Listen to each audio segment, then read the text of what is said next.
Hi guys, நம்ம பசங்களை கையில் பழக்கியாச்சு.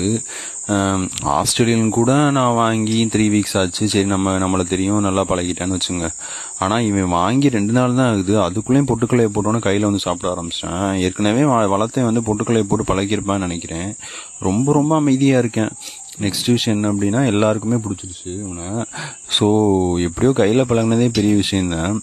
ஸோ ஒரு சில புறா பீடர்ஸ்லாம் வச்சுக்கிட்டே தரமாட்டேங்கிறாங்க புறாவை. நானும் ஒரு 2 ரூபா அதிகமாகவே தரேன்டா, தாங்கடா புறாவை அப்படின்னு கேட்டோம்னா தரமாட்டேங்கிறாங்க. அதுவும் புறா வளர்க்குறவங்க எல்லாருமே ஒரு சில புறா பீடர்ஸ்லாம் கேட்டோம்னா ரொம்ப மண்டக்கணமாக பதில் சொல்லிக்கிட்டு அப்படி திரியிறாங்க. என்னதான் ஆக போகுது? புறா பீட்டர்ஸ் ஒருத்தர் ஹெல்ப் பண்ணாமல் இருந்தால் என்ன அர்த்தம்? எல்லாரும் ஒற்றுமையாக இருந்தால் தானே புறா வளர்க்குறவங்க ஹெல்ப் பண்ண முடியும், ஒருத்தர். ஆனால் ஏன் தான் இப்படி இருக்காங்க தெரியல. ஆனால் கேட் பீட்டர்ஸ்லாம் அப்படி இருக்க மாட்டாங்க, ரொம்ப ஹெல்ப் பண்ணுவாங்க. நான் கேட்